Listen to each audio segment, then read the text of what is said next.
What's going on, everybody? It's Geoff Grammer with the Albuquerque Journal here in the Albuquerque Journal offices. We're in one of the meeting rooms here, one of the, I guess, the main newsroom meeting room. And I'm here with Sean Reider. Sean, it's been a while since we did one of these. How you doing? Jeff, I'm good. Been a minute, man. Good to be back on. We, despite being able to do this from far away, are sitting about 5 feet from each other. So this is going to be great. Behind Sean, on my side, you can see outside the Journal offices. On Sean's side, there's actually a newsroom of people still working. They're a little bit more to this direction, but there are people actually working here, and we're instead of working, going to talk some sports. So hopefully you guys have some questions. Hopefully you guys have some comments. We're going to kind of just go rapidly over what's been happening. We were doing these regularly every week during the football season. As some of you may know, there was quite a unique end to the Lobo football season and changing of the guard. And we haven't done one of these since there's been a new coach. Haven't done one of these since there's been plenty of movement in the recruiting world for football and the hiring world, staff hirings and stuff like that. All that stuff is still ongoing. We will talk with Sean about all those kind of things, and we'll also talk Lobo hoops. We'll take your questions and cover sort of the state of the union of Lobo hoops after the world ended a couple nights ago, and they lost a game by 1 point to a highly competitive San Jose State team, and they're still in first place. The Lobos are in the Mountain West, but obviously their season ended Tuesday night based on the reaction of many on the social media world. In the social media world, it wasn't a good loss, but it wasn't nearly as bad a loss as I think people reacted to it as. But that is sports in general, but that is certainly Lobo basketball fandom. Kind of summed up in a nutshell the jump off the edge of the cliff kind of reaction to a loss like that at San Jose State. So I think, honestly, I've seen a lot of people kind of like, hey, well, like, obviously people aren't happy, but some people that are like, well, the season's not over, 13 games left and all that, like, we should be in a good spot. Compared to like the Air Force reaction last year, it was much different last year. That's for sure. The Air Force reaction, that one was I will say that the Air Force one last year appeared to have cost the Lobos a chance at the NCAA tournament when they hadn't been in a decade. They got to the tournament. It didn't end up costing them that. Well, it could have, although they won the Mountain West. They had to win the tournament, yeah. But that one, I think people were a little more on edge because of the NCAA tournament. And there's no longer a decade-long drought. Maybe there's a little bit of a different reaction. But Pitino made some comments today at his presser this morning. They play Boise State tomorrow in the pit. He made some comments that he saw some of the reaction and heard some of it, and the world didn't end. They still have a lot of season ahead of them, and they do. There are some people who don't even want to hear it, especially after a loss. They just don't want to hear it. The Lobos haven't played themselves out of anything yet. Their computer numbers, as bad a loss as you may want to say losing to San Jose State is, and as bad a loss as the home loss to New Mexico State was computer-wise, excuse me, as bad or worse in a lot of ways, although New Mexico State's on a hell of a run now, and kind of tearing things up, frankly, and making that those computer numbers look a little different. As bad a loss as those two were, neither one of them are losses that keep a team out of the NCAA tournament, even the at-large discussion. The Lobos still have everything in front of them. In fact, if you want something else to worry about, if you're a Lobo fan who just kind of operates under some doom and gloom and some worry, the reality is the Lobos' schedule so far in Mountain West play has not had the road games at any of the power or any of the title contenders. They've not played on the road. They still actually have 2 games against Boise State, home and away. They have 2 games with Utah State, home and away. They have the road game still at Nevada, the road game still at San Diego State. The Lobos still have a lot of quality wins in front of them, opportunities. They have to win on the road to get those, but they have won 3 times on the road. Now, it's Fresno State that they won on the road. They won by double digits. It's Colorado State that they won comfortably. We're up 17 with 1:37 to go, and Colorado State then went on and rattled off 5 wins in a row after that. 4 wins in a row, sorry. And then it's who else was Wyoming. Wyoming's a tough place to win as well, and they knocked off Nevada. They'll pick some people off. So it's not the toughest road schedule so far for the Lobos, and their 6-1 start to league play is with all that in mind. They have some good opportunities in front of them still. There's absolutely nothing over yet with this season. And I am curious, though, as we talk all things Lobo hoops, and we're going to get to your questions and comments here. I am a little curious if there is a different feel from Lobo fan right now after a loss to San Jose State 2 years ago. I think it was 2 years ago. Might have been 3 years ago with Patino's squad, but after losses with Paul Weir 3 times, I think, in San Jose State and previous ones to Patino, I think the reaction was, yeah, the season's definitely over. But not only that, it was also not only is the season over, but like we need to fire the coach and these players are all bums, and there hasn't been as much of that this week, but there's just a connotation with losing to San Jose State that I think some people can't accept, and that's fine. I mean, it's college basketball. You play 30 times a year, you're not going to win them all. And San Jose State is a team that is way better than their record reflects. So it wasn't the end of the world. I'll dive in a little bit more with some Lobo basketball stuff here in just a minute. I want to ask you, Sean, though, in terms of college basketball, remind people who don't know or tell people who don't know and remind those who may have heard and forgot what the college basketball connection is with Jason Eck, the new Lobo football coach. So and actually, I have a little tidbit from yesterday when I was talking to him that I haven't shared anywhere yet, and I meant to do that today. Jason's dad, I actually believe, I can't I wouldn't put this in a story at this point. I am under the impression right now at this moment, though, that Jason Eck is the only Division I head football coach that was the son of a Division I head basketball coach. At least currently. It might have happened before, but at least currently, I believe Jason is the only one kind of fitting those parameters. His dad started as a high school coach in Wisconsin, Lacrosse Aquinas, and then assistant job at Bradley in the 80s and Pittsburgh in the 80s. And then he went to Wisconsin Stevens Point, which is kind of a D3 power, really good basketball tradition over there as well. I believe Dick Bennett was the coach at Stevens Point before Jay Eck, Jason's dad. After that, some good seasons at Stevens Point, and then he was the head coach at Toledo, I think from 87 to 91, and then took a little bit of a break. I kind of coached in a semi-professional league and all that, and then went coached at Loyola Chicago, and then Towson after that. But you posted the picture yourself of Jason Eck interacting with Bill Rafferty. And I asked him yesterday, I had a little sit down for those kind of tuning in and all that. I had a little sit down. I asked, so what did you and Raf talk about? Apparently, coaching circles are really honestly pretty small. Like the fraternity, what everybody refers to and all that, they're honestly pretty small in football and basketball. Everybody kind of knows each other in some way. Yep. And Eck and Raf knew each other. Jay Eck, excuse me. And then they knew each other. Who, by the way, you had the order right. I'm just going to throw out the years to make sure you might have got these right too. But 87 through 91 at Toledo. Yep. Okay. 87 through 91 at Toledo. He was the head coach there. So they knew each other, but I think it was like I don't remember exactly where it was, and I believe it was in the 90s. Raf was calling a Final Four, and they do like the coaches convention and all that. Okay. The coaches convention might have been 91. Maybe not. Either way, I'm getting off track. The coaches convention is the same weekend of the Final Four, and it was in Seattle. Whatever year was in Seattle, that was the year. And Brath had like an insane schedule that week because he was doing the semifinal games, and he was flying like Chicago and doing the McDonald's All-Americans, and then he was coming back and then doing the championship game on Monday night and all that too. And Jason Eck, who was basically appointed as his chauffeur that week. He was just driving him around all around Seattle and all that. It's like, oh, we'll hit this banquet, we'll hit this thing and all that. And that's how we knew him. Apparently, at the end of the week or whatever, Raf gave him like $100 and all that.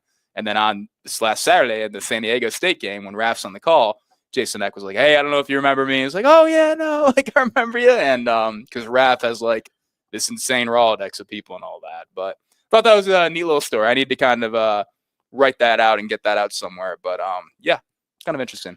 Fly through some of these comments here. Jimmy H, we want to win them all. Yes, I know Lobo fans wants to win them all. It is interesting. We're going to bounce back and forth here a little bit.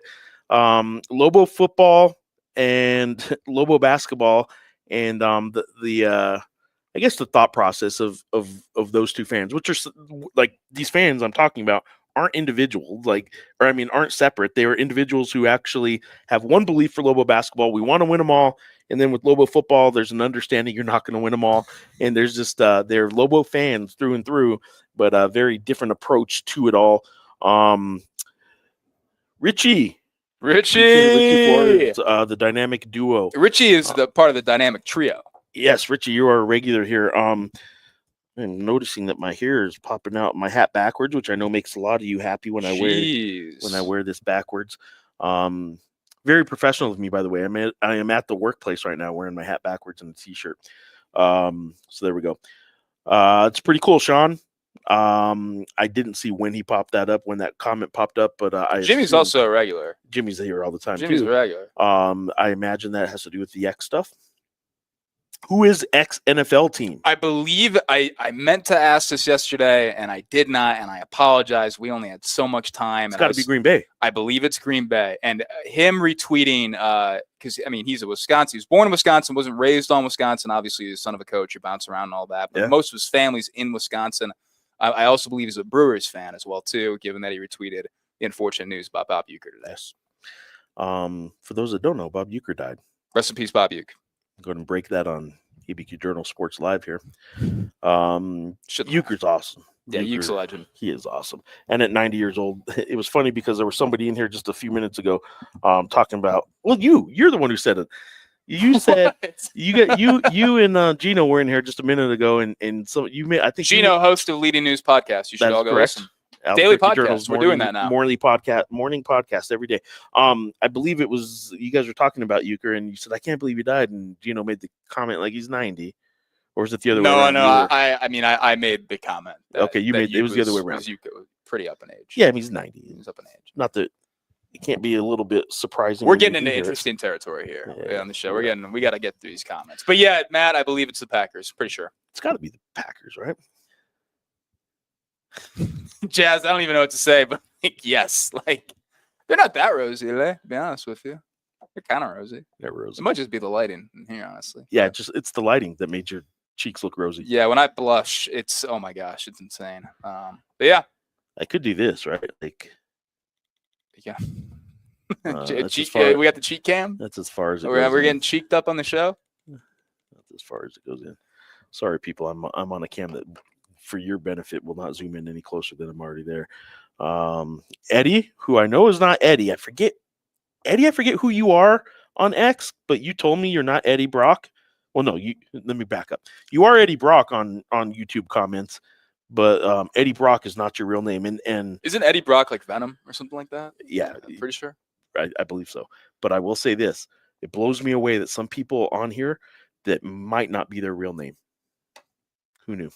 Anyway, Eddie, yes. What would it take to get Geoff on TikTok? It looks like it's getting the call from the governor in the 12th hour. I don't know. I have a TikTok account to see some things, but I have not yet posted. I don't think I've ever posted anything on TikTok, but I actually do have an account. But yeah, you're on TikTok making sure that Baby Gronk is risen up, living pretty on. much. You're checking in on that situation. Pretty much. I'm also on TikTok because while I don't record them and post them, I love me a good TikTok dance. Do you? Do you have a favorite? I'm not even on TikTok. I just like doing them. I don't like showing them. Okay. Richie, is there a chance there could be a writer's block with Coach Eck? Richie, I would say there is a very good chance, and we would like to do an Albuquerque Journal Sports Live as well with Coach Jason Eck too.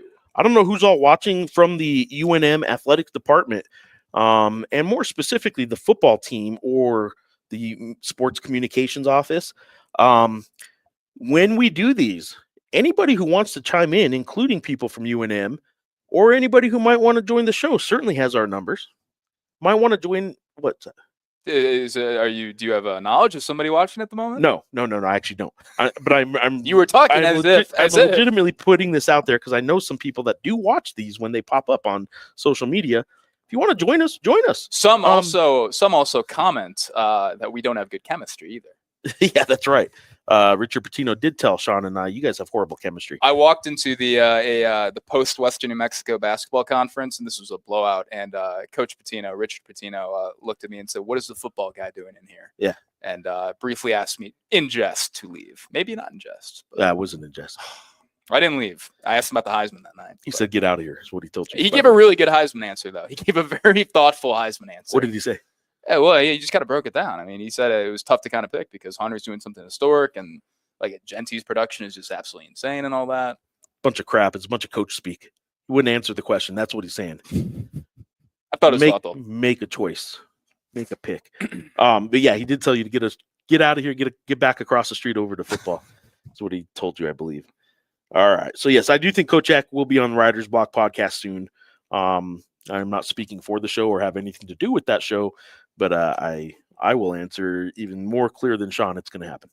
All right. The Duke is saying, nice show. 2 questions. One for Geoff. If the Mountain West was disrespected last year, do you ... think it wouldn't be any different this year? I don't know that the Mountain West was disrespected last year. The Mountain West last year got 6 teams in, a record 6 teams.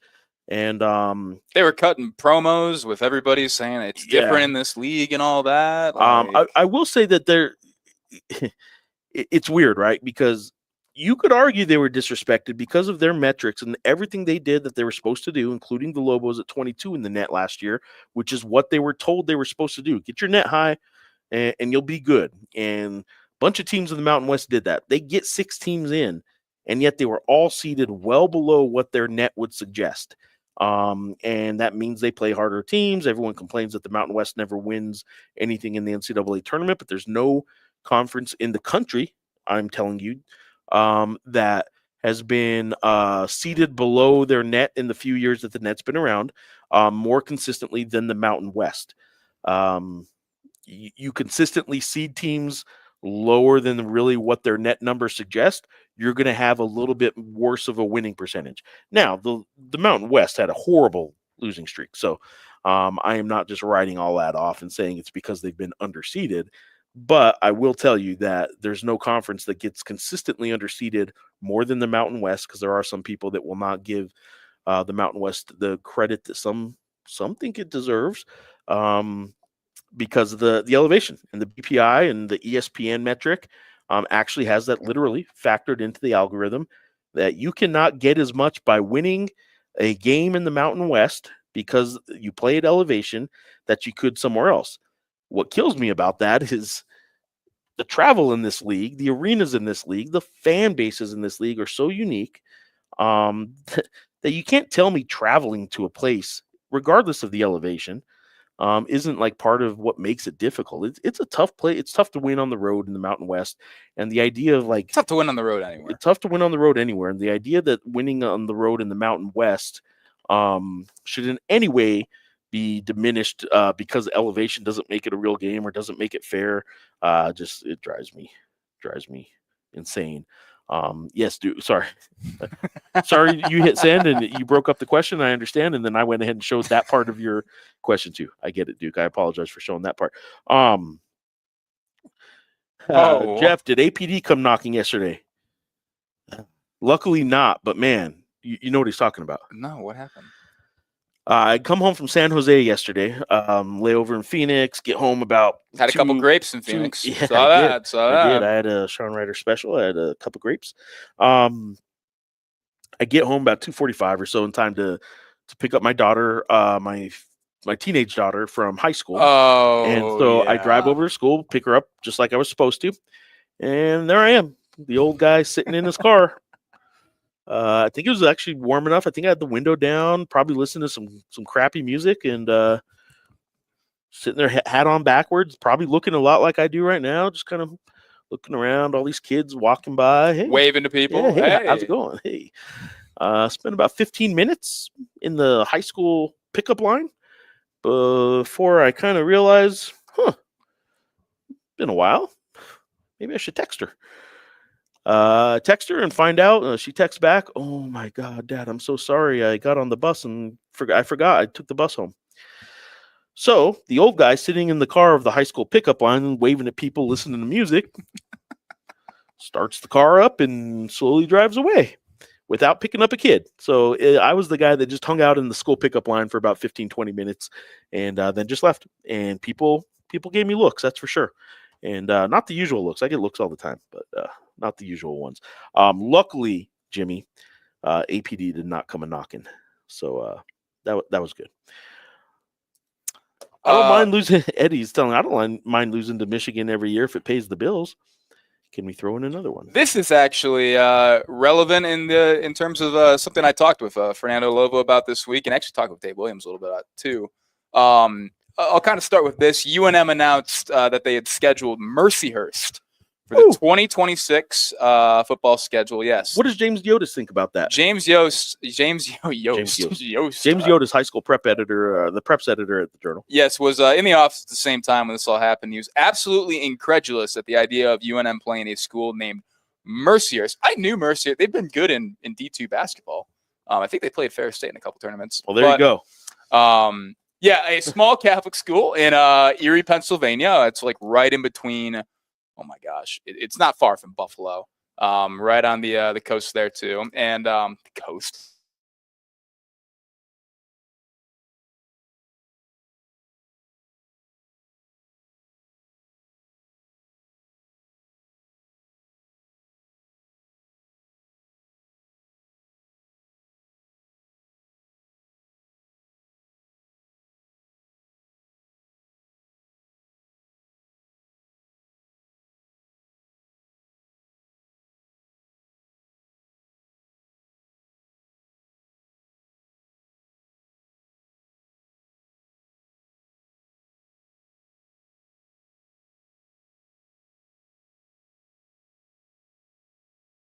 And what Fernando told me is that they want to have the scheduling model that they've typically had over the last 15 years, where it's the FCS, the P4, the NMSU game, and then a G5 game opposite of the NMSU game. So if they're playing NMSU at University Stadium, they're probably going to play the G5 on the road.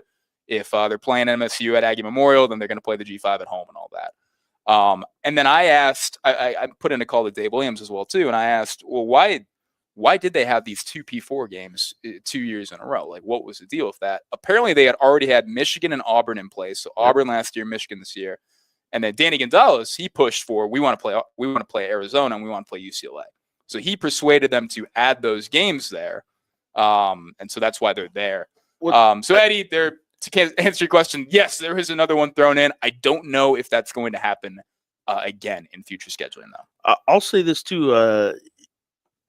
It was Eddie Nunez that explained it. Like years ago, they basically went to the 2-on, 1-off. Like the year they host New Mexico State, right? Yeah, is they wanted to have the one money game, and the year they play in Las Cruces and don't have that revenue, they were going to play 2 money games.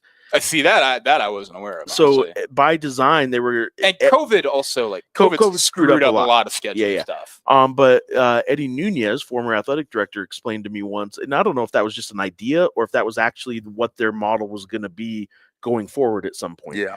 But it makes sense if you have your biggest home game of the year is the New Mexico State game, attendance-wise, right? And you're going to make that money at the gate. And for those that don't know, there's no money exchange. It's not a buy game for New Mexico State. When they play each other, they just alternate, and one team gets the gate one year and one team gets the gate the next year. I believe they were going to alternate the 2-in-1 money game thing. So they were going to play 3 every 2 years, but it would be 2 in 1 year and 1 in the other. That obviously kind of didn't end up happening or not. Interesting. Richie again. We gotta give Richie his time, man.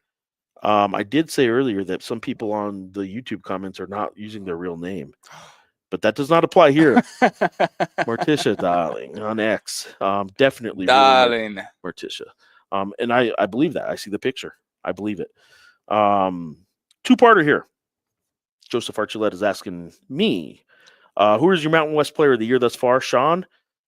Is X staff close to complete? Do you want to start? Or yeah, I'll go mine real quick.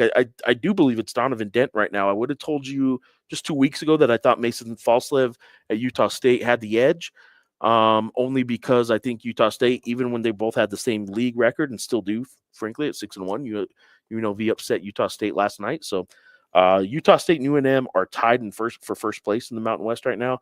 And that plays into it a little bit.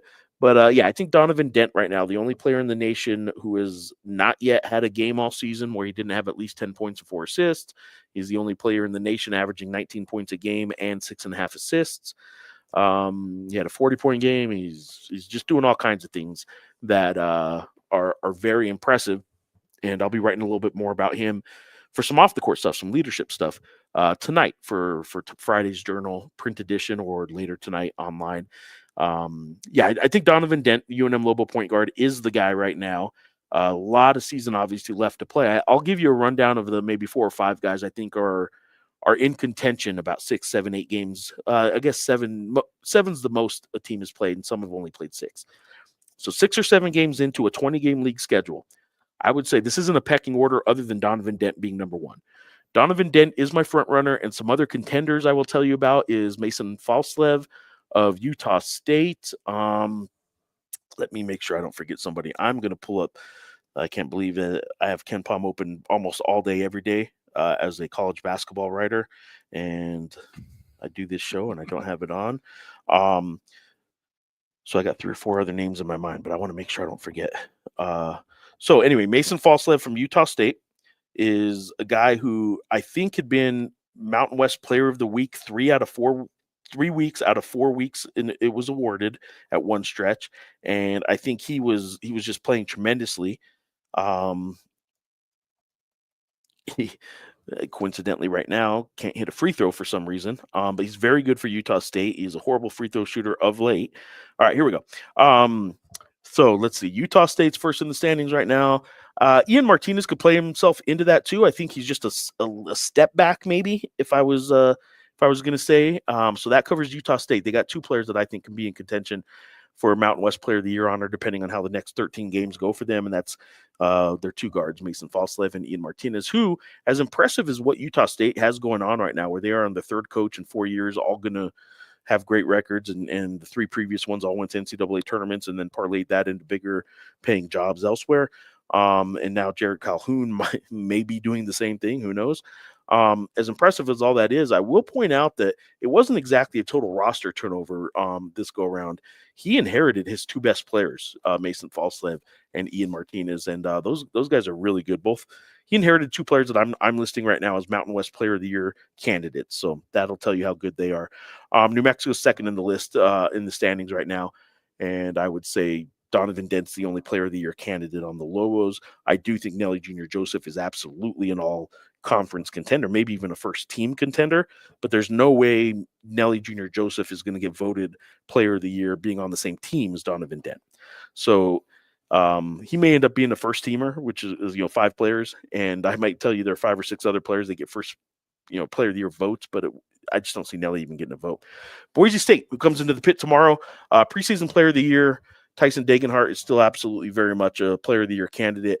The way I phrased the question to Richard Pitino earlier today was, it isn't as though he struggled, but Boise State isn't being talked about right now like they were a couple months ago when they were the preseason favorites to win this league, because Tyson Dagenhart hasn't exactly done what maybe people thought he was going to do. Mm-hmm. They have rotated some rosters. They played around with some rosters a little bit. He can shoot the 3, he can score inside, he can do it all, and he has been lately, but hasn't been doing that really dominantly anyway all year. But I'll tell you who is pretty dominant, had a rough game here in the pit, but Miles Bird, San Diego State, is another guy I would tell you is a Mountain West Player of the Year candidate. A second player on San Diego State that I'll throw into the conversation, although right now I wouldn't say he is, but I think he's close enough that he can get into that if he finishes strong, is Nick Bird, the transfer from Florida Atlantic. And then after that, I mean, I guess if Colorado State makes a run, but they would really need to make a good run for me to consider Nick Clifford a Player of the Year in this league. I think he's obviously a very gifted player, very talented, can jump out of the gym, great rebounder, has NBA potential. I don't think he's dominant enough that without his team being competitive, I would say he can do it. UNLV doesn't have a Player of the Year contender as great as everybody says Dedon Thomas is as a point guard. He's a very good player. He is not a Player of the Year candidate right now. Is he the best point guard in the league? He is not. That would be Donovan Dent. Saw that circulate on social media last night. I think that I think it was funny last year. A lot of very defensive UNLV fans, and rightfully so. Defend your guy. That's fine. Were mad that I would even suggest JT Toppin was the freshman of the year when JT Toppin did things that freshmen in the Mountain West Conference had never done before. JT Toppin got $1 million of NIL money to go play for someone else at Texas Tech. He was clearly the best freshman last year and one of the all-time Mountain West all-time best freshmen ever, but not the best. Was Deon Thomas, but he wasn't the best, and JT Toppin was last year. Most other years, in most other years, it would have been easily Deon be Thomas. him. And some people were mad that I would even suggest it was JT Toppin. And then some people wanted to have the conversation about best point guard in the league, and a lot of people still want to say it's Deon Thomas. It's not. It's Donovan Dent. It just is. He's a better passer, and he's a better shooter, and he plays better defense right now. Deon Thomas last night was fantastic, hitting a game winner. He didn't hit about 5 shots before that either, though. So the numbers aren't close, and he's not leading his team the way Donovan Dent is. People can take that all they want as like me talking bad about Deon Thomas. I'm comparing him to the guy I think is the best player in the league. So I just don't think he's quite there. Nevada, I don't think has a Mountain West Player of the Year candidate right now. Part of that's because they're struggling. Part of it's because I haven't seen Nick Davidson get to the dominant level that I think he maybe some thought he might be as a forward. I certainly haven't seen Kobe Sanders, their 6'9" transfer, get to that level. Wyoming doesn't have a Player of the Year candidate. San Jose State, big win against the Lobos, doesn't have a Player of the Year candidate. And certainly Fresno State and Air Force down at the bottom of the standings don't. So I would tell you it's Donovan Dent's my front runner, Miles Bird, Mason Falslev, Ian Martinez, both Utah State guys, Miles Bird, San Diego State, and then I guess Nate Clifford and Tyson Dagenhart would be my other choices. I will now let you answer your part of the question. Eck, staff, how close is it to complete? Simply close. I have not reported this. I can confirm is like the phrase that like people use and all that. Like, and I've used it plenty too. Colin Lockett is the wide receivers coach. It's in his Twitter bio. He's been in the facility. He's been recruiting. I mean, that is the receivers coach. He was the receivers coach last year at UC Davis. And before that, he was, I don't remember if he was a GA or an analyst at Oregon. When I talked with Jason Eck yesterday, he said that when he called Dan Lanning to ask about Lockett and all that and his experience working with him, Lanning got back to him. This is the week of the Rose Bowl in about 10 minutes, which he said he thought was a pretty good sign because he could have just blown him off. He didn't think highly of the guy, and no, Lanning got back to him super quickly there too. The big one, obviously, is the defensive coordinator. Yeah, who's that? I don't know. What I have been told is that deal is basically done. This coach has basically let his head coach know that he is leaving to take this job. He has FBS coordinating experience. He's a guy that Eck is well familiar with, trusts as well. I can't throw that name out here right now. So that's the big one, obviously. This is, of course, we have not talked about on live after Dan Jackson was hired as the defensive coordinator here.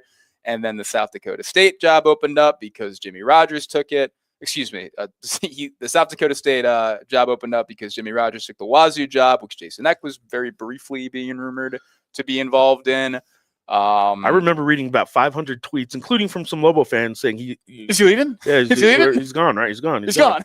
And I remember asking Fernando Lobo, the new athletic director at UNM, at a Lobo basketball game that night. I'm like, hey, you got an ankle bracelet, a tracking device of some kind on Jason Eck, where, you didn't just take the job yesterday and going to leave today, right? For the Washington State job. And Fernando told me that basically earlier in the day, he didn't know what anyone was talking about. And he told me his wife sent him a text like, what's going on? I see everybody on social media talking about like Jason, like, they're not really going after him. He's not really leaving or anything, right? Like she's just kind of bringing it to his attention. And Fernando had been in meetings all day and didn't know what she was talking about. So he gets a text from his wife and he learns that Washington State, Jason Eck rumors were out there and were pretty prevalent that day. I mean, you know this, like there were some people out there that thought it was going to happen. I don't know if they even talked. It was to the point where I texted you and I was like, well, what? I mean, like, has there ever been a situation before where somebody's signed an MOU and then decided to leave? And it's like, oh yeah, the most like relevant coaching departure ever at Alford. Yeah, Steve Alford signed a contract, not a contract, but a term sheet. And, not as a fresh hire, but definitely a fresh hire. But yeah, that was a prominent one. Yeah. Yeah. No. So Lockett wide receivers coach, defensive coordinator job. That is basically done. Frankly, all of this, I would be shocked if there was not an announcement tomorrow. And I would be really shocked if it didn't come early next week, a formal announcement from the school as well. Obviously, some of this contract stuff can kind of like lag on and all that when you're working on language. But as for the tight ends coach role, Football Scoop put out a report that I can't claim credit for about a couple days ago. I retweeted it on my account, my X account.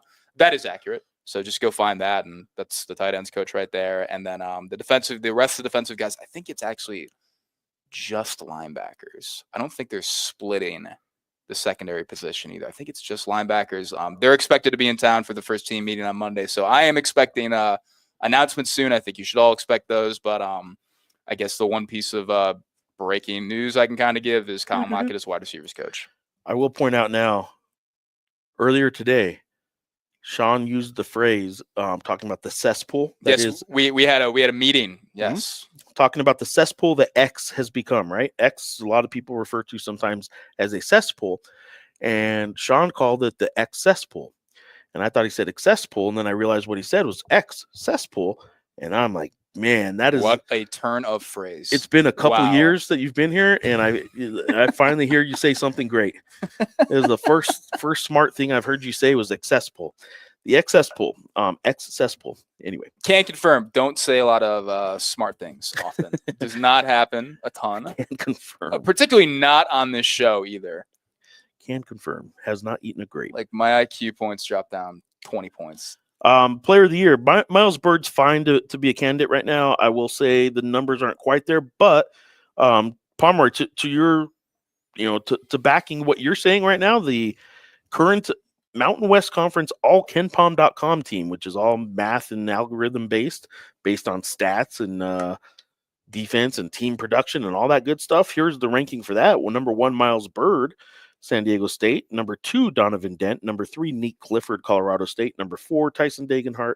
And number 5, Mason Falslev for Utah State. So, you're not far off. I'm going with Donovan Dent right now, partially maybe because I've seen it in person all year, what he's done.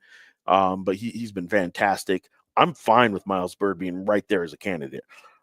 If I am ranking 1 through 5, I mean, Miles might be number 2 or 3. But Donovan is my number 1 right now.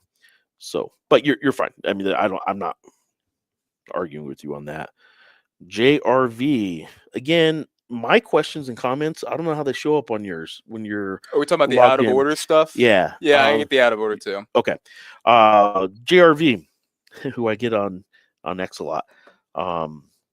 What does the Pac 0 even offer that the Mountain West couldn't have done if everybody stays? Here's why they left. There are schools in the Mountain West not investing to the level that the schools that are investing, especially in football, felt would give them a chance to consistently compete for to be a power conference, first of all, or compete for CFP money and get a team in. The Mountain West was discussing these kind of basement requirements for schools. They had to invest X amount. They had to have budgets of X. They had to spend enough money every year, or they'd be put on like a probation and they'd be kicked out of the league if they didn't meet these funding requirements. 6 schools decided instead of waiting, 5 schools initially, instead of waiting for that to happen in the Mountain West. I apologize for coughing into the mic there and not muting it. They went ahead and broke off and wanted to join the Pac-2 anyway. So that's what happened. Washington State and Oregon State. And the name alone had some pull in their mind. So San Diego State, Colorado State, who else? Boise State, obviously, Fresno State, all bounce. Am I forgetting one? Utah State got invited later. That was an insane a couple day. Days later, but yeah, it's like 2 days later is all. But it wasn't only 2 days. It was like a week. Oh, it was what it was. Yeah, you're right. It was the UNLV drama. What's going to happen? It was the day they got invited officially, the day after the Mountain West was supposed to have the everyone solidifying, including Utah State, and then Utah State quit answering calls all of a sudden. Quite literally, yeah. Quite literally, Utah State and other league presidents and the league office had been talking all day with Utah State, and instead of signing the contract that they said, okay, everyone's about to sign, right? We're good. We're announcing this. Get Utah State on. Let's make sure it's down. Yeah, Utah State. I called them twice. They haven't gotten back to me. Yeah, Utah State, your Zoom window just went blank.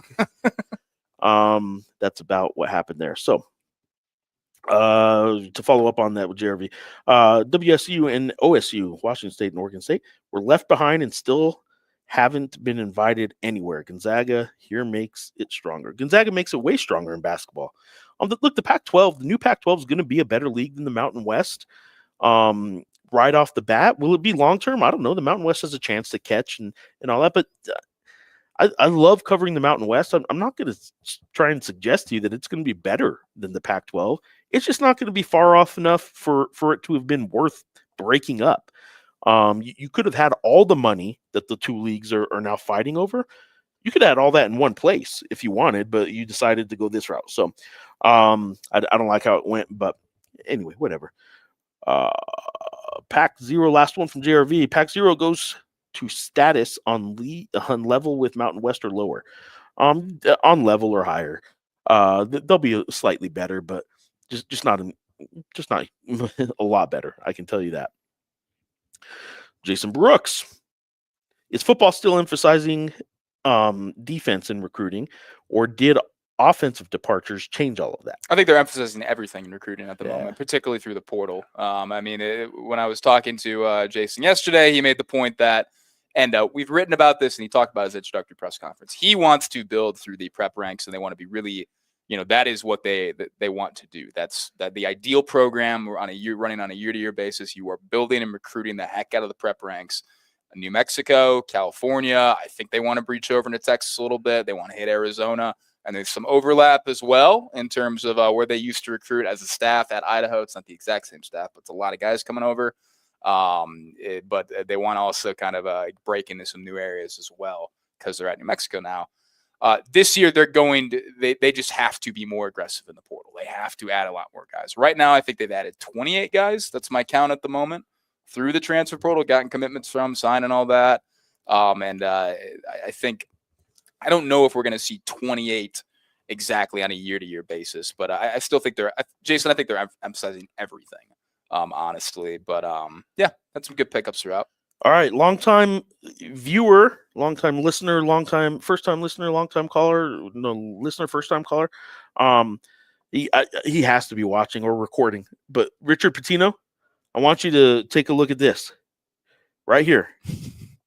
The chemistry is on point, by the way. Wow. Patino knows nothing. Joseph, let's go. That's right. Oh. That is right. Take that, Patino. Take that, Patino. Here's some great chemistry while I scroll through some comments. We have dead air. Yeah. Have you asked Patino, what does he think about the Giants keeping Dabble? Have you asked him? I have not. But I'm fine with keeping Joe Shane. I don't know if I love. I don't know. But he's a huge Giants fan. You like the neatness of having a GM and a coach. He's a huge Giants fan, and he grew up friends with. Why can't I remember? Rooney Mara. He grew up friends with their kids. I mean, like the not Wellington's kids, right? Who's the other Wellington? I don't know, but the owners of the Giants. He is friends with John Mara. There we go. Yeah, sure. I just remember him telling me once that the owner of the Giants and they were close. What great chemistry. Let's talk about the New York Football Giants. That's right. All right. Still not ready for my next comment yet.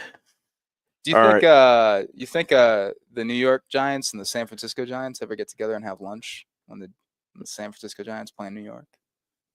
Have you never seen that clip? With all the little people. Have you never seen that clip? No, I haven't. All right. The Duke. And back. for Sean, do you think Eck has more scouting info? I apologize. The Duke. Earlier, he said he had two questions, and then I only put up the basketball one. For those at home, we're getting them out of order. Like it's kind of weird. Well, and some of the timestamps on these say 7:30 already, so I guess it might be showing the time you guys. Maybe you guys are texting us or sending these comments from a different time zone, and it's like messing up the order here. But it is not chronological. I'm not this much of an idiot. I'm an idiot, but not this much of an idiot. Do you think Shaq has more scouting info on these commits, or is UNM having a difficult time recruiting P4 backups?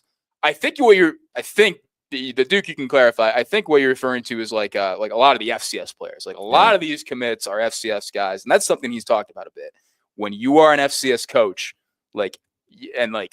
it's something that like I talked about on a podcast last week. I've written about a little bit. I want to write a lot more about it, honestly.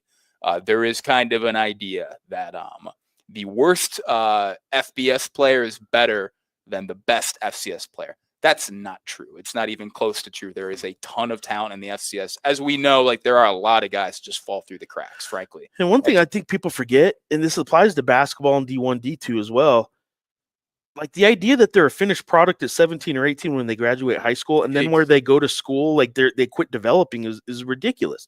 Sometimes you're not your finished product or your best football self until you're 21, and maybe you did need 2 years to get to that point. And so you started a JUCO or you started an FCS level, and then an NAIA, whatever, NAIA, and you become good and you stay at that school or you go somewhere else. That's fine. But like this idea that, oh man, if they're an FCS player, they can't be any good. Well, it's like the development just takes different time for different players. They're not all finished products at 17, thankfully. And that's something that Eck has talked about. It's like if you're as a recruit, if you're a wide receiver and you check every single box, physical traits, mentality, all that, you're not getting recruited by Idaho. You're not getting recruited by New Mexico. You're getting recruited by Texas, Ohio State, Alabama, all that. So the dude, to actually answer your question, it's more scouting info, right? Like they played Weber State in the Big Sky, and they got some good players from them. Damone Bankston, the wide receiver, the running back. I mean, like that. Those are guys that like aren't household names, at least in this part of the country. Those are good players, and they were able to get them. I will say, with all of the expected roster cuts coming in the spring, UNM I think does stand to benefit to a certain degree from a lot of these P4 programs kind of making cuts in the roster in spring and all that and trimming things down. That is kind of the expectation in the industry or whatever, that like this spring portal window is going to be probably the craziest it's ever been. There's going to be a lot of really good players out there, because usually it was kind of the on that vein. Well, Justin, how glad are you that the transfer portal has died down, Sean? Everybody watching this, like say thank you, Justin. Justin has helped a lot with me in terms of tracking the transfer portal and all that. It's been really nice, and I truly thank you, Justin. Yeah, it's nice. I think, I don't know, for me, my thing is always the stress. It's going to get messy still, but it might be a little quiet right now. The stressful it'll get messy. The stressful thing for me is when everybody's leaving. That's when it's kind of like the onslaught of like, oh my God. And like, everything's happening there. When they're adding guys and going through that, that's more calm. And they've added a ton of guys this week, but it's been more calm. But yeah, to kind of finish the earlier point I was making with the Duke, it will be interesting to see, like, I mean, how much UNM is able to kind of come away with in terms of P4 backups and all that. Or frankly, if they're like, maybe we'll take a couple guys, but like, we don't really need these guys and all that, honestly. Yeah. So something to look for, but we're a couple months away from that for sure. Juan on YouTube is asking us, what up, dogs? Any word on Coach Eck bringing in another quarterback? This is getting into some more positional specific things. So I'll ask you, any word on guys like Titan Jones and Jordan Cunningham? So what can you say about some specifics on either of those players, if you know anything about them, or on another quarterback? So I'm pretty sure, I think Titan Jones and Jordan Cunningham, I know, were commits under Bronco. I'm pretty sure there's only one Bronco commit that is still on the way. That I should say, a guy that committed committed to UNM when Bronco was the head coach, that is still coming to UNM. Takeshi, I don't want to mispronounce his last name, so I'm not even going to try. And it's something I need to note in a story somewhere, honestly, because I just found out about this the other day. Running back, I think Yuba City Community College or Butte Junior College or whatever. I think he's the only one still coming. So I'm pretty sure Cunningham and Jones and all that, those guys are on the way to Utah State, which is like expected, right? Any word on Eck bringing in another quarterback? Obviously, they brought in Jack Lane from Idaho. That's kind of the ideal situation in some ways of, the coach and the quarterback, you have experience, come together in the portal and all that, as we've seen in a lot of teams in all the last couple of years. They do have a oh my gosh, I don't know how to pronounce his name either, honestly. Save, I think, a pretty good prep quarterback coming in as well, or highly rated prep quarterback, I should say. Yes, Fave, not Save. Excuse me. Whatever happened to him? Thank you, Jimmy. I believe he's still coming in. Pretty sure, because I'm pretty sure he's an Eck commit. I might get my wires crossed, but I'm pretty sure he's a net commit. I think he's Oregon or Washington in the state. But yeah, Jimmy, all we ever hear about is Jack Lane. Honestly, like, it is kind of tough. Like, you don't want to like throw out like the exact same like players and all that as well too. But like, honestly, like, it would not be right for me to like comment on a whole lot of players at this point without like actually seeing them up close and personal. Honestly, like the guys who like do have like experience playing and stats and all that, they might not always be the guys that end up being like key players for this team. But frankly, yeah, that's kind of what you got to go off to a certain degree, because that's what it is. But yeah. All right, let's see here. I'm going next. Spence, this was about basketball from earlier. 2 of them were in the first 4. Yeah. I've got another that's true. Colorado State and Nevada, which had a historic collapse in their loss. No, were they first 4? Yeah. They should have won that game, man. I had them going to the Final Four in a bracket.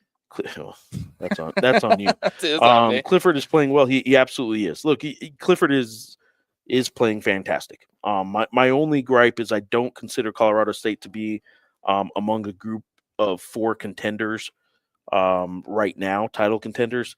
And I kind of am limiting. I know the coaches won't vote for you if you're not on the first place team. Media will at least vote for you no matter where your team finishes if you're that good, but still lean towards if you're one of the good ones on a good team. That helps an awful lot. So I just think Clifford's team right now, not that Colorado State's playing poorly or way out of in the standings or anything, I just don't consider them one of the 4 title contenders right now. Maybe even if I keep wanting to conclude Nevada in there, but man, they've proven who they are at this point, and it is not a good team. Colleague Matthew Navarez is saying, not sure if you've touched on this, Geoff. Oh, wait, hold on. Shoot. I'm not sure if you touched on this yet, Geoff, but despite this week's loss, do you think this year's team looks better than last year's? When they play at their best, they look lethal. This is such crap. Matt only wants to talk about Deion Sanders to the Cowboys. That's all he wants to talk Excited about right for now. Tomorrow's matchup. Boise State and UNM. This is such crap. I will tell you that at their best, I do think this team is better than last year's. I liked Jalen House's ability to take over games that I think was lethal at times last year. This year's team, I truly believe, doesn't have the potential weaknesses that last year's team had, where they were playing 3 guards at 6'2" or shorter, and Clemson exposed them. Frankly, Boise State exposed them twice, but then New Mexico beat Boise State in the Mountain West tournament. There were several losses last year that you could really point to the guards just being out physicaled, and the size defensively was bothering them to get their shots off. You're not going to see that this year now. They have other problems, like maybe who else is going to score if Donovan's not. But I think the high-end potential of this year's team is better than last year's. I don't know that I think this year's team right now is better than last year's and how they're playing right now. But the high-end potential of this year's team is definitely better than last year's. They're a better defensive team in my mind. They're more balanced in their scoring. They have, I think Nelly Jr. Joseph is playing so much better this year as a center than he was last year.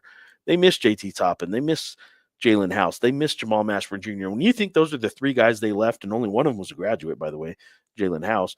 Jamal Mashburn Jr. is averaging 21 points a game for Temple right now. I think it is. Last I looked, is well over 20 anyway. JT Toppin's a player of the year candidate in the Big 12 for a team that's not leading the Big 12, and like. He's back. I haven't watched his second attack basketball. He's back to healthy. He's good. Yeah. Oh yeah, he's good. Okay. I don't know if I don't know if someone on here is watching might have a better answer to me as to what percentage he is. But he is a guy. JT Toppin's doing just fine in the Big 12. By the way, anybody who thought he might go there and not do what he did with the Lobos last year, sorry, he's doing just fine. So I do think this year's team is better than last year's when they're at their best. And that is surprising to me when you consider the 3 pieces that they lost. All right. Scrolling down here a little bit, Eric is asking. We didn't do this one earlier, did we? No. Do you know? If not, can you ask Coach? Will there be any recruits at the game Friday? And was that a recruit behind the bench at the San Diego State game? Any news on men's basketball recruiting? Yes, I'll tell you. They are always recruiting. They've already signed their 2 prep players for the year. If they sign another one, it is not on the high-end priority right now. They try and get 2, maybe 3 high school players a year, and then they got to see at the end of the year what they need from the portal and all that. So they've already signed 2 high school guys, 2 guards. They're not really pedal to the metal on any high school recruiting right now. There was not a recruit behind the bench in the San Diego State game. Daraje Agbayasi, the walk-on with the shoulder injury. There are 2 walk-ons who had shoulder injuries. One is no longer with the team, though still on the roster. But Daraje sat behind the bench and read warm-ups. I got asked by a couple people who the recruit was. It's just walk-on Daraje Agbayasi, who is a former Sandia player. El Dorado player, though. Sorry for saying Sandia. I love college football. Like truly, like it is when it's on, it is the absolute best and all that. I am just so deeply envious of hearing you say the phrase. Yeah, they signed 2 prep players for the year. They signed their 2 prep players. It was brutal. And they're done.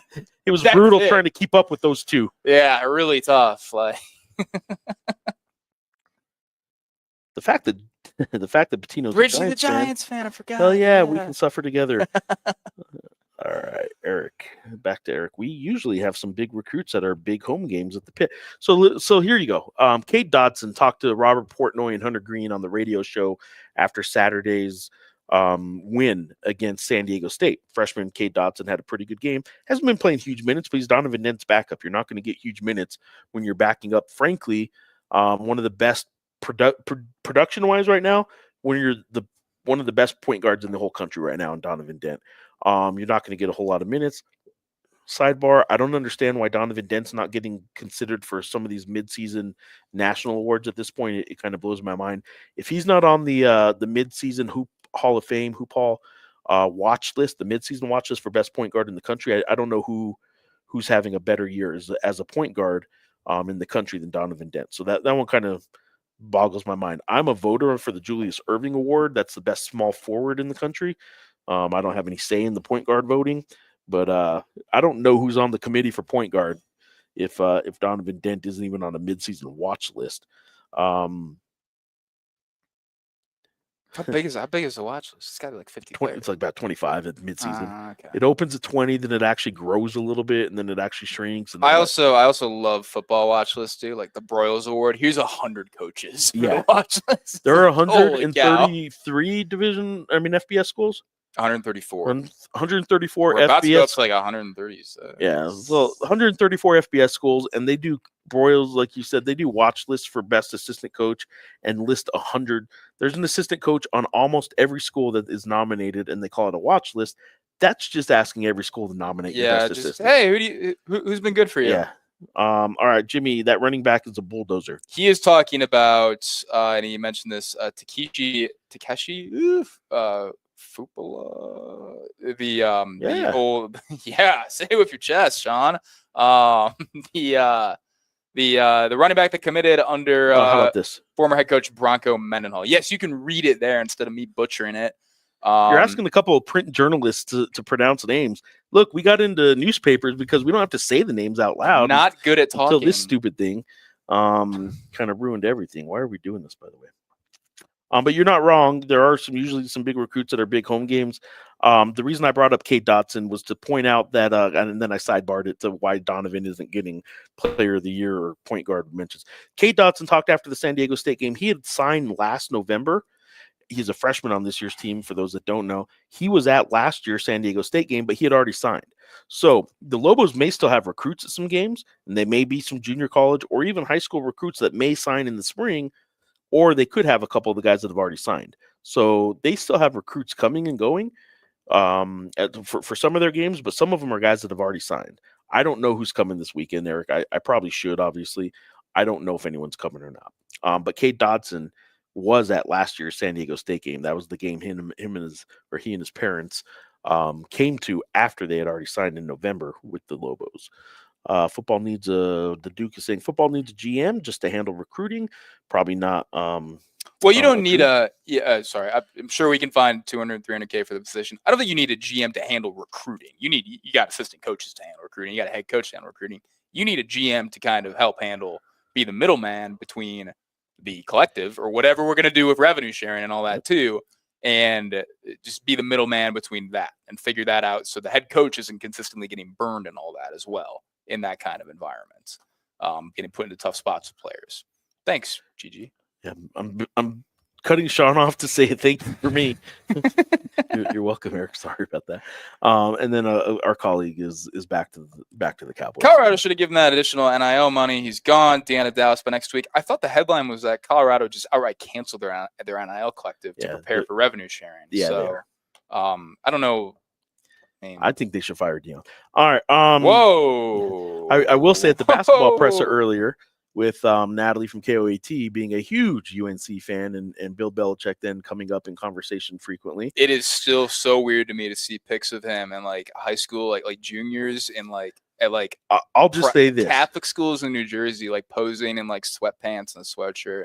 The conversation was Chapel about Bill, like Jerry Jones loves him some Bill Belichick and has said that in the past. There's no way. I don't think Bill Belichick has not yet signed a contract. I don't think that also annoyed me too, because like for any other head, I know like why, like him maybe bolting for the NFL, but like most other head coaches, like you don't get the he hasn't signed a contract thing until it's like, oh, it's been 6 months. Like, how about Jerry Kill not signing his entire first year at NMSU? Exactly, right? Like Sharon Moore, I think last year he was pretty close, almost a full year. Bronco didn't sign until May. May. That's not bad. Billy Clyde Gillespie, wasn't he? Did he never sign a full contract Billy at Clyde at Kentucky? That might be right. Yeah. Anyways, we just love talking contracts. Yeah, Sean, I still show defensive lineman Tula Lange, Eggs James Marshall the 5th, LB linebacker Chris Joe, and then linebacker running back Tyden Jones is November commit still with the Lobos. If you're looking at like 24/7 or like on 3 or whatever, like I don't know if those updated accordingly and all that. I was told by somebody with UNM that it is just one Bronco commit still coming. I also remember like Jimmy, like if they're on like the roster in the spring they're on the roster in the fall or whatever, like I'm gonna have to like eat my words here, but like I was told by somebody with UNM yesterday that it was just one Bronco commit coming over, and that's kind of what I'm going off of right now, honestly. Jason, who has been in New Mexico in the past, but is now, as he says, not following New Mexico preps closely now. Are there current stars who could become Lobos? I believe he posted this when I was talking about recruits for basketball, but he might be talking football too. So I'll let you answer it in a second. I don't think there's anybody right now that's going to be a UNM level D1 ready as a freshman kind of recruit, but there's a 7-footer at Hobbs, Parker Henderson, I believe is his name, who's getting recruited by getting good looks, but from some people, might go the JUCO route, just to kind of. I'll tell you what. Let me add this real quick.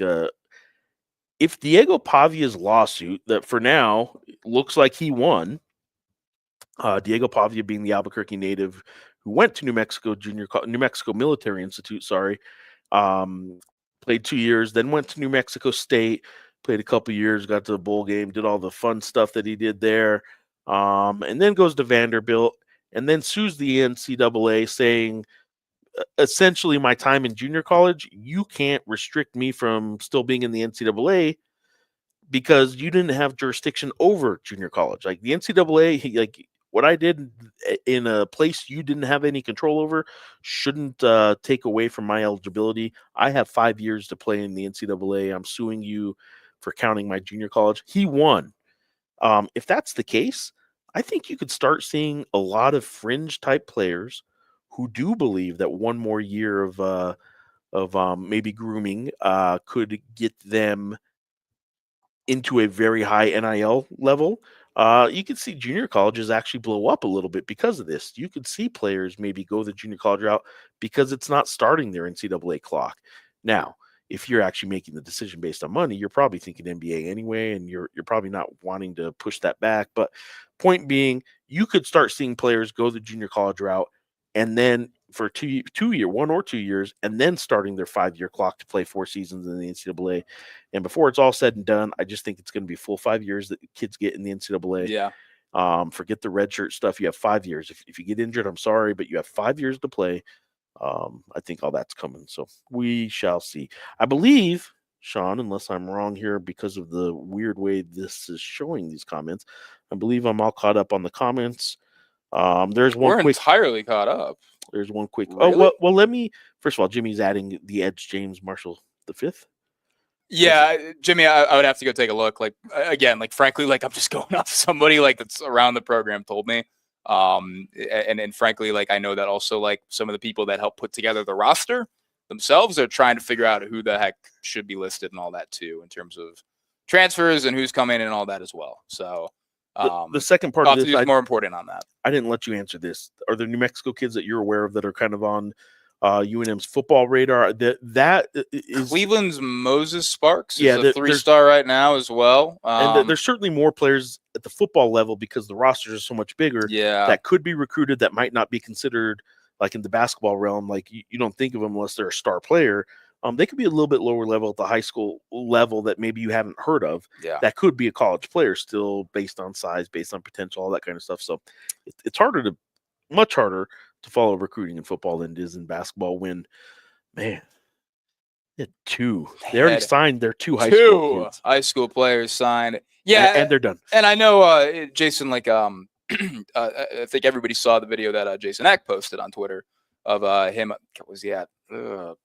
What high school was he at? I don't remember. You didn't see it?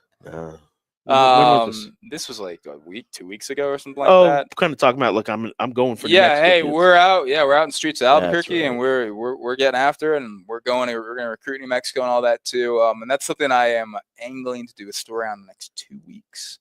And kind of talk to some people from a different side, kind of some of the prep coaches and all that, and get an update on those efforts as well too. I'll tell you, they love them some Danny. Man, they love Danny Gonzalez. A lot of the high school coaches around the state. I don't think anybody was also like. I don't think Bronco alienated anybody either. He just did it in a different manner. He did it in a very different manner, a lot more quieter. Like he wasn't very public about it. Danny though loved him some high school recruits or high school coaches around the state, and loved him some talking to high school coaches and being involved. Talked at the New Mexico High School Coaches Association conference and stuff like that. So there's been, you can go back to Bob Davie. There wasn't the same feel then. For Bob Davie, I don't know about other members on his staff, but there wasn't the same feel among high school coaches around the state of New Mexico for Bob Davie as there was for Danny. I think you're right on the Bronco, and you would know better than I for sure. The feel for Bronco among high school coaches in New Mexico certainly wasn't a sour one. They didn't have a bad taste for him. If anything, there's a good amount of like high school coaches that like played for Bronco. Yeah, certainly like when he was at UNM. Yeah, and he just wasn't here long enough to really put a good I guess answer on what was their feel for him or how did they think about him. Like he was here less than the calendar year. Yeah, and I will say too, like I mean, like, and this is not me bashing the approach or being like he's saying like, oh, he's a hypocrite, like because he didn't recruit New Mexico that hard. Like frankly, I think he recruited New Mexico and all that, but I think like it's kind of selective to a certain degree.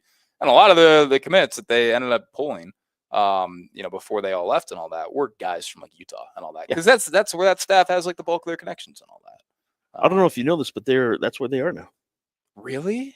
A lot of them went to Utah. Wow. Yeah, both Utah State and the University of Utah. Rice Eccles. Tells me I have one more comment here, and then we're going to start signing off here. The Duke is pointing out Cleveland. That is the high school recruit you're talking about. Yeah. Did I not say Cleveland? Did I say Rio Rancho? No, I believe you did. I think you said Cleveland. I think I said Cleveland. If you didn't, I apologize for him. Very embarrassed by him. I apologize as well. John Romero, this is true.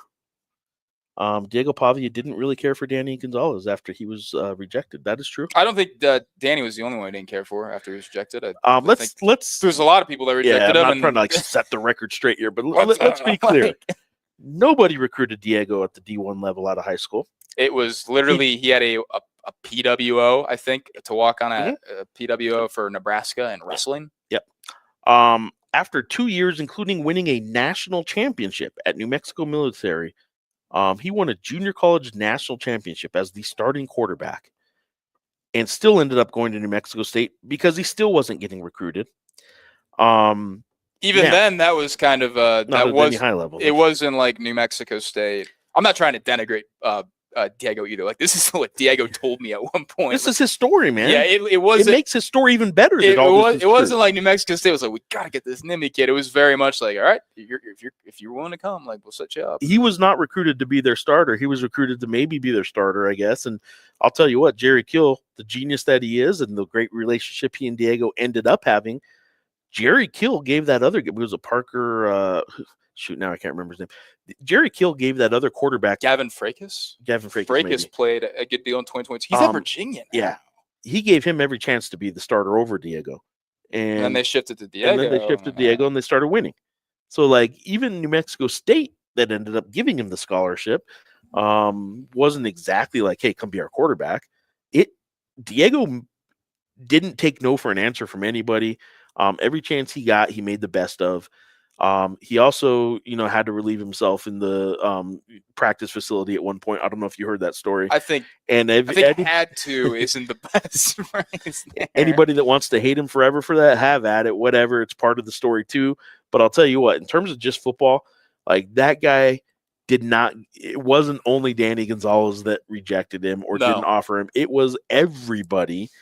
It's just that Danny Gonzalez happened to be the coach of his hometown team. Exactly. And the local element over there is always going to, and how things turned out in the end is always, that's going to paint the picture retrospectively, whatever. But we do have another comment here.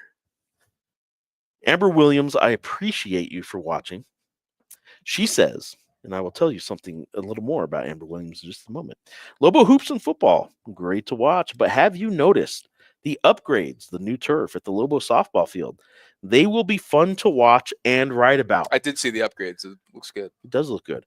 But have you seen this roster that the Lobo softball team has?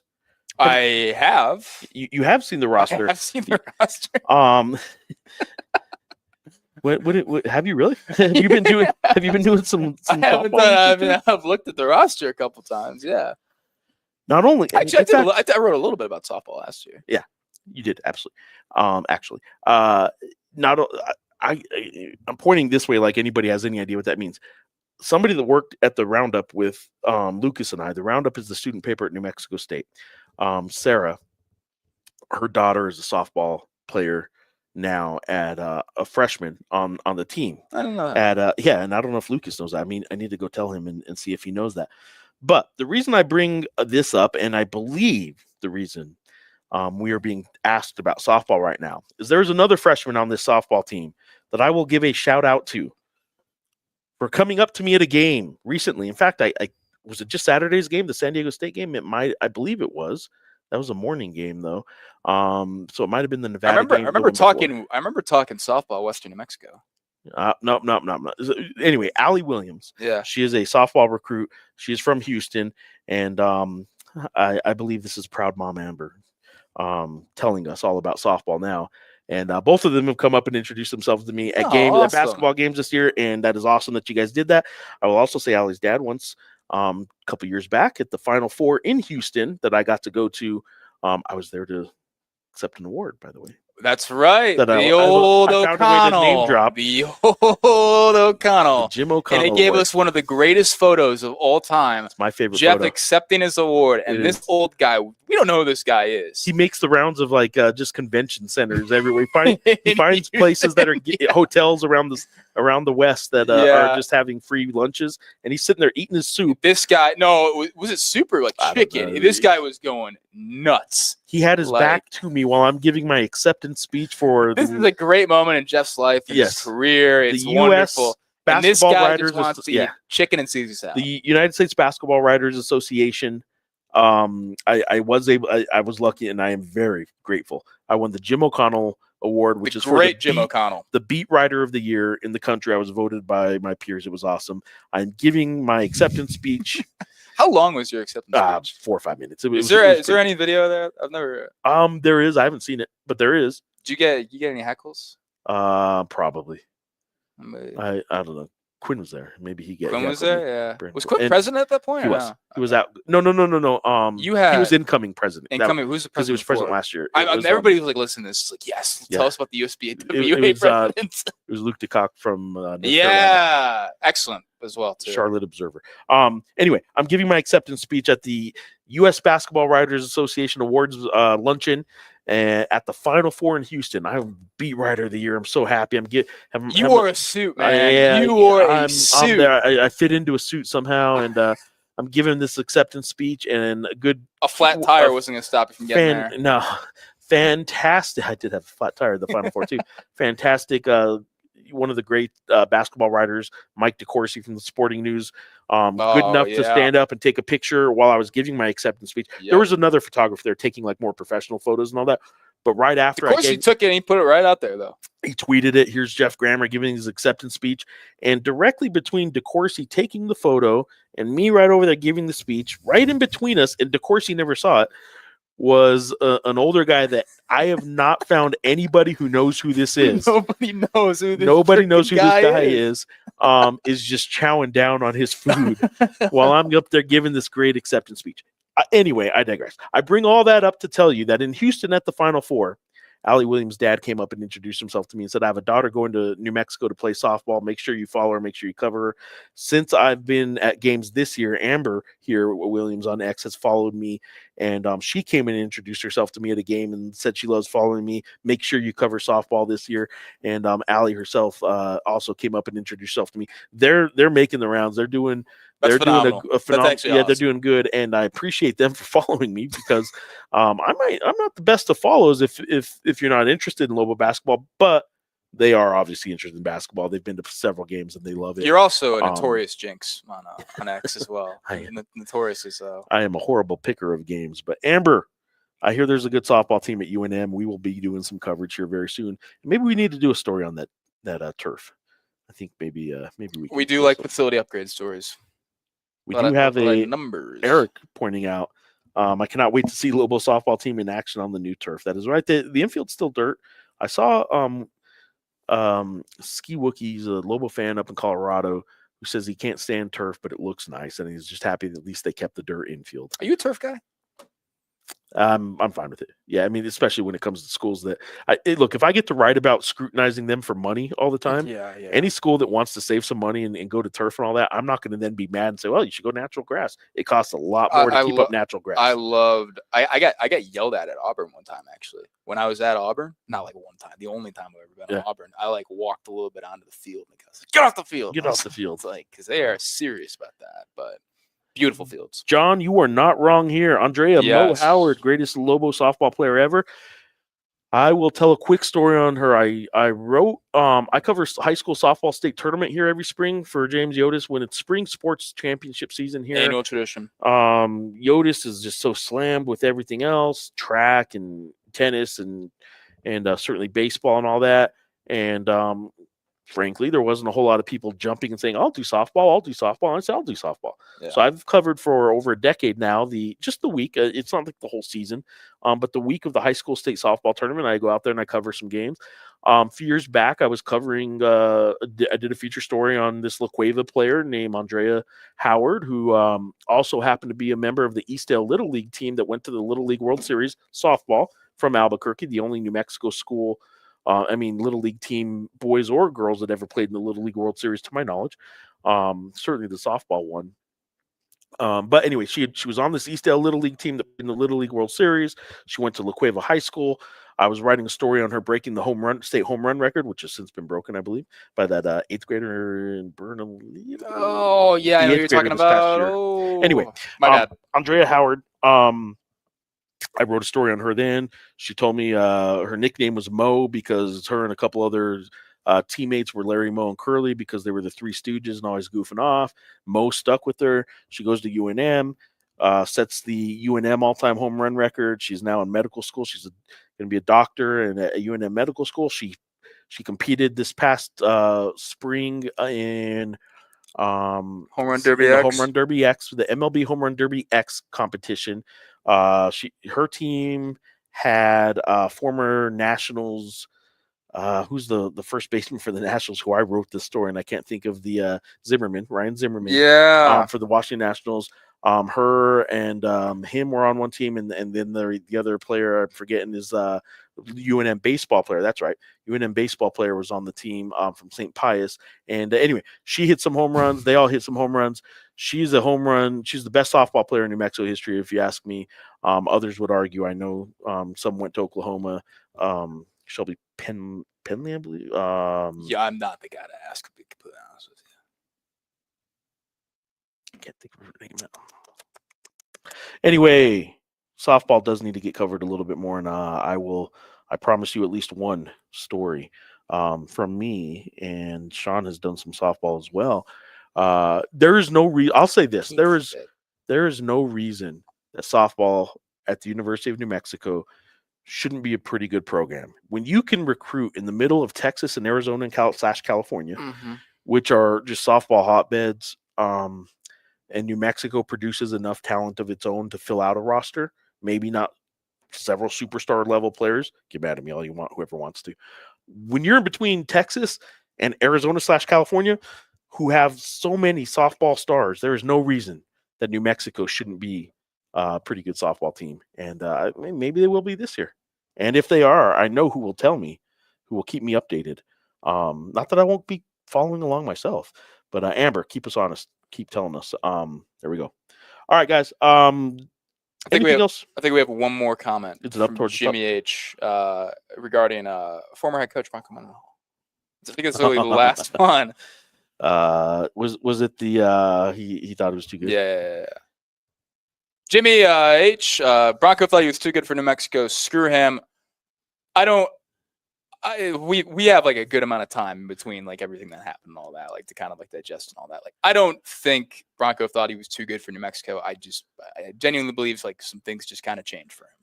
And that ended up being a kind of an opportunity that ended up probably being honestly a better fit in a lot of ways. I don't know if they changed for him. They changed at Utah State, and if the Utah State situation was available, they changed there. Yeah, but they changed with the conference as well. They changed with leadership and stuff like that too. And look, he was hired by Eddie Nunez. Eddie Nunez left. He was hired to be a coach in the Mountain West. The Mountain West is no longer the same Mountain West. Yeah. Not the one he signed up for. Utah State job was not available when he was ready to get back into coaching. It is available like a year later after he took the New Mexico job and committed. He did commit to New Mexico. I won't gloss over that. Committed very, very, very firmly to New Mexico. But there's a lot of reasons he went back to Utah State. Money being one big one. Handsomely paid. Highest paid coach. Well, he's not the highest paid anymore. I think Dan Mullen. Dan Mullen. Yeah. Dan Lanning, like he's going to coach Fresno State. Yeah. Broncos situation was be mad at him. I'm never going to tell a fan how to fan. I totally get why Bronco left though, and the timing was just miserably awful, horrible, blah blah blah. It was bad. Well, and it's not only that. It's like the fact that like you kind of had the year that you had, where like you didn't make a bowl, but like certainly like things people were feeling some type of way about UNM football. The most excited a fan base could be about a team that doesn't make a bowl. That doesn't make a bowl, that gets torched by a freshman quarterback. With a bowl on the line. Yeah. And then with everything, the messaging and all that paired in, it just certainly did not end up right. But I don't think he thought he was too good for New Mexico in the end. I thought just things changed. Sean, this has been fun. We will do this a little more regularly. I always say that when we sign off, and then we were kind of just went ghost for a while. I was traveling a lot for basketball. We had I was at home. Christmas. Yeah, you went back to Michigan. Not that this whole internet thing doesn't work in Michigan. Well, yeah, you get in some parts. Yeah. You go into the thumb in particular. There's some that means nothing to me. There's the thumb of Michigan. Yeah, they're like because it's a mitten. The thumb is a region. This is the thing. Yeah, the thumb. The thumb is there's some stuff out there. That's all. There's some stuff in the thumb. Stuff out there, man. There's some stuff in the thumb. They got a cheeseburger festival, Caseville. Pretty sweet. You want to talk food? I mean, that's a whole nother show. They got a cheeseburger festival. They have a grape festival, cotton candy festival. No. Oh, that's right. You wouldn't know. They have a baked potato festival. No, not a baked potato. I'm blanking it. Sugar beets are big out there as well too. If you go to like Croslex or whatever, Croswell Lexington, it just reeks of sugar beets. It's disgusting. Reeks of sugar beets. It don't smell good. Well, like the manufacturing process. I didn't think that was the milling and all that. Anyways, didn't think that was gonna be how we're signing off this show, but we're about to sign off. Thank you for listening. Thank you for asking all the questions and giving us all the comments and all that good stuff. I do promise we will be doing these on a regular basis. Tomorrow, BJ Rains and I, from Bronco Nation News up in Boise, he will be down in Albuquerque tomorrow for the UNM Lobo Bronco. He's bringing the family. Boise, he is. Boise State Bronco basketball game tomorrow, which doesn't start till 9 p.m. My pregame show from the pit will actually be a co-branded kind of co-show between BJ and I. We will both be on press row. I'm probably hopping on his show and then just kind of also spreading it out on my social. I don't know exactly how it's going to work. We'll find a way. But we will be doing a co-show tomorrow before the Lobo basketball game. But pregame shows for basketball will continue. Weekly shows with me and Sean, probably continue-ish. Yeah, we got to figure out because weekly-ish. we were doing after the if you're a regular viewer, we were doing after the games themselves and after Broncos weekly press conference. Basketball is just not laid out the same way, especially when they have games starting at 9. There's a lot more travel. You got to figure stuff out. So we'll see what we can do here. But yeah, plenty of stuff to come. Thank you guys. Follow our coverage, ABQJournal.com. Real quick, high school stuff. James Yotis had a fantastic story in today's paper. Others have had it too, but kid basically had the state record for 3-pointers made in a game at 16, and or maybe it was 15. Somebody about a week ago tied it. A kid up in Springer had the record for a few years or for a while. Somebody broke it about a week ago, and the previous record holder's younger brother, who's a freshman at Springer now, let that guy have the record about a week and just broke the record a couple days ago or recently. Hit 16 of them for the new state record. So 16 made 3-pointers in the game. The younger brother of the record holder that had it at 15, I think is what it was, or maybe they tied. But anyway, cool story there. James got a good one tomorrow. I won't tell you what it is, but James does have a pretty cool little story coming out tomorrow. I'll have some preview content on the Boise State game. It features some Donovan Dent content, and obviously be covering the game tomorrow night, staying up all night writing and emptying the notebook and writing game story, all that good stuff. Sean, do you have any? Do you do anything anymore? Not really. No. Okay. No, I was in the facility with Jason Eck yesterday, and been talking to some people, and we'll probably end up writing a small novel similar to what I did with Bronco last year. So keep your eyes peeled for that when it comes out. Trying to break every engaged time metric record ever. But yeah, we're trying to be consistent with football coverage. I'm trying to get in the facility and talk to some more people and bring you updates. A couple interesting story ideas coming up. So yeah. ABQJournal.com. Subscribe if you can. Help local journalism. Help us keep jobs. That'd be nice. Employment's kind of sweet. Yeah. It pays the bills. So thanks, guys. Till next time. Thanks for watching, guys. Thanks, everybody.